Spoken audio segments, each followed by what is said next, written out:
Sama sarat dawa OBN walin ta'uudhaan jala bultii ayyaana qillee bara 2010 sababeeffachuudhaan egaa maatii Jeneraal Taaddasaa Birruu erga daawwannee boodammoo magaalaa Adaamaa keessatti mana artist Nuhoo Gobanaa dhufuudhaan mee akkam jirta bagattiin singee jechuudhaan egaa asitti argamne ammas bagattiin singee jenna ayyaana gaarii ni faa ta'u bagattiin singee hundi keessa ayyaana waggaa wasaat arganii akkam jirtu bagattiin singee akkam jirtu noo Kopi ada dhaabbanni beeksisaa masarat dhaabaa fi OBN qopheesse sababeeffachuudhaan egaa isin daawwachuu fi kan dhufne bagattiin singee isiniin jenna ra'ee miidhagaa kana kan isinii ergee baarii fi reestooraantii Kebeekii Adaamaadha isaan baay'ee galateeffannaa beektu kopheen kun kophee piikookii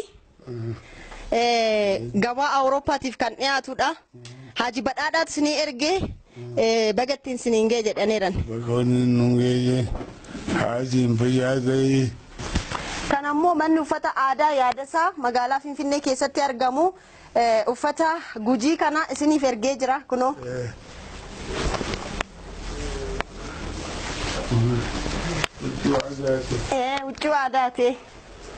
huccuu aadaati kan ammoo marata ayyaana itti hilleessa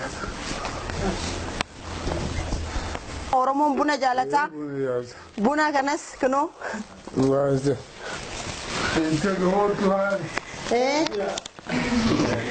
akkasumas immoo kophee kana immoo isin qofaaf otoo hin taane haadha warraa keessaniifis fidaniiran kunoo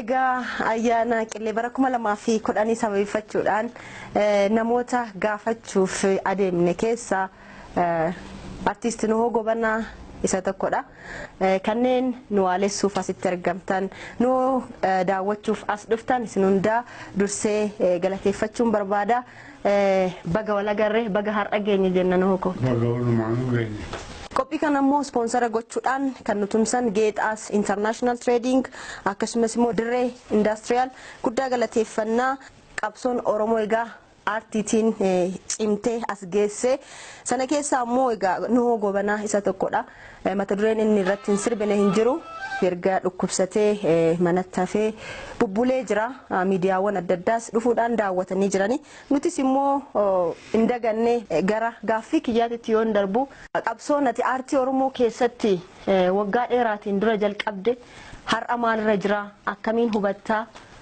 maaltu sitti dhagahama jechuuf isin irra laala qarree tiko tabba maal beeta tabbool baasee mataarra jetti amma mataarra ankumaa achitti faranjii yoguu biyya bagaarra keessa jeeta waan wayii godhattee bitta bakka yoo keessees amma sakkeeteera agaafa dhugaan achii baqeesse maal gaafata yaasuun beekta waan ta'uu danda'u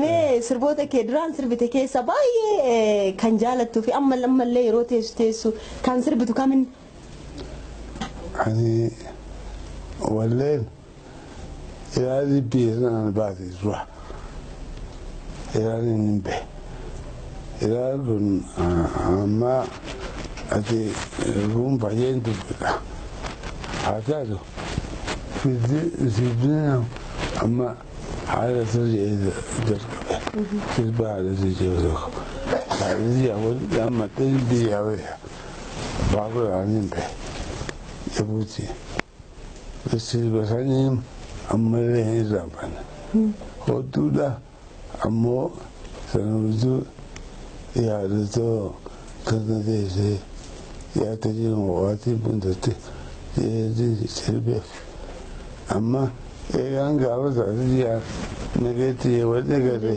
نبوت الدوت قابلنا نفعل لي إسينا بلتفوت سن بلتس جاه بلتفوت سن نجت أما ما عندك عاد ما تسوي ما عليك أبدي ما في بتك ما تزين دوك أما كذلين ما قديس بكذل جنجيرو ما تزين دوك شربة كيس قديسو أنت تبدأ مودي أو تبدأ بافور تبافين كوار أما وقادوا ما تبحنا عن الوضع نبدأ أنا بعدي أمبيه وبعد مرة ما تنسى أفهم بالعاد وما عادي عجيب أنك دوبرتي سربي تجرا akkami dubartiitiif bakka addaati moo jaalala addaa qabda moo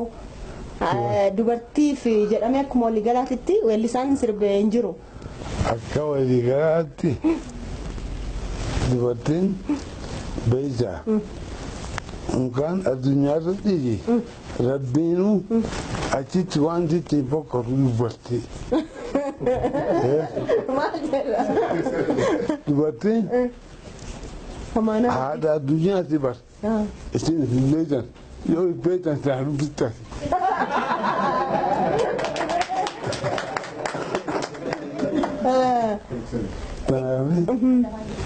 دوتين هذا أبليش دوتين وان إيتين كم نقف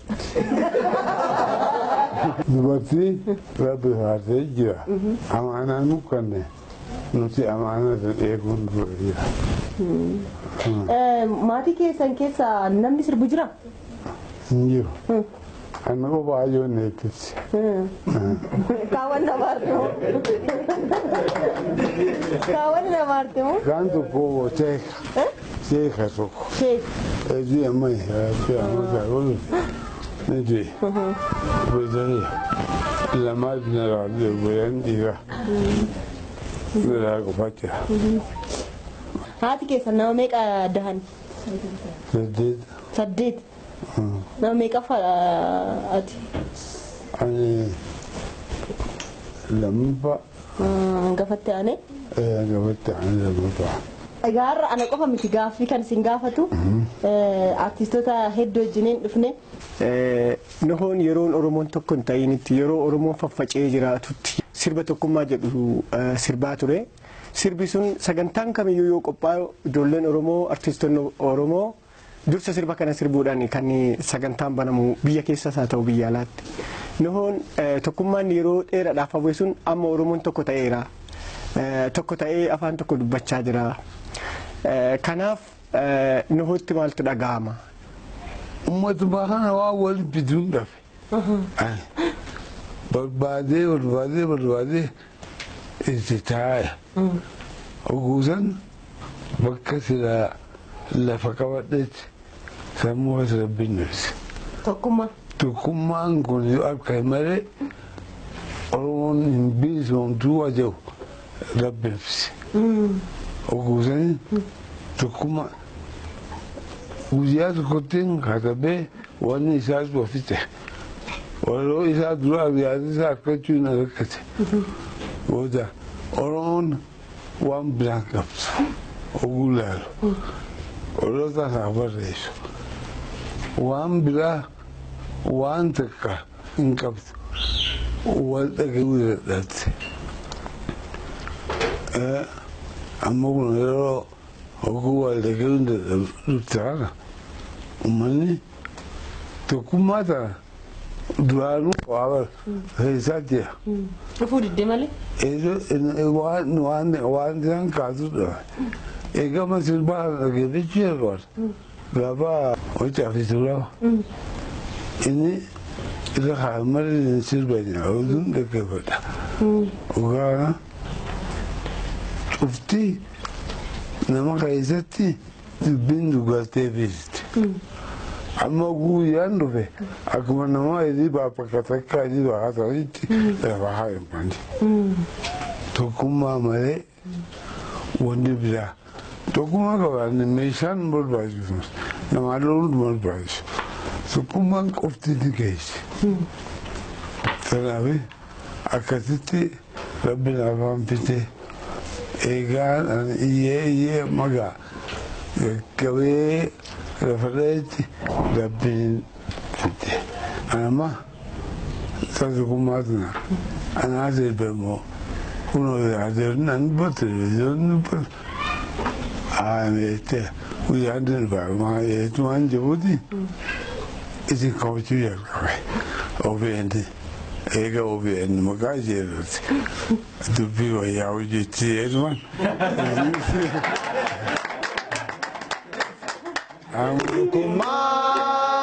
tokkummaa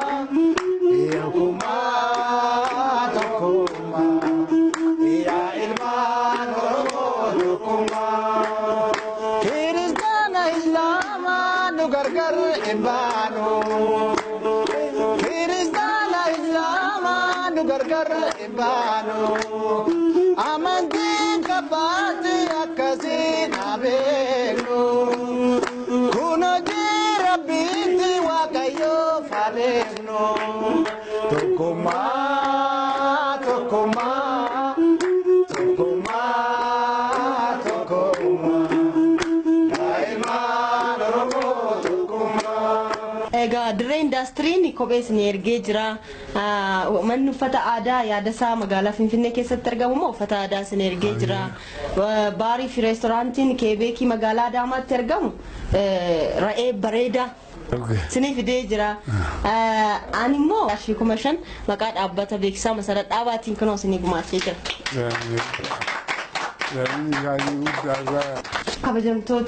kabajamtoota keessan OBN jala bultii ayyaana qillee bara 2010 sababeeffachuudhaan qophii addaa qopheeffanne egaa kanuma fakkaata ture nuhoo keenyaaf nagaan isaa deebi'ee hojii isaatitti akka deebi'u hawwinaa ayyaanni ayyaana gaarii siniif haa ta'u jennaa nagaatti.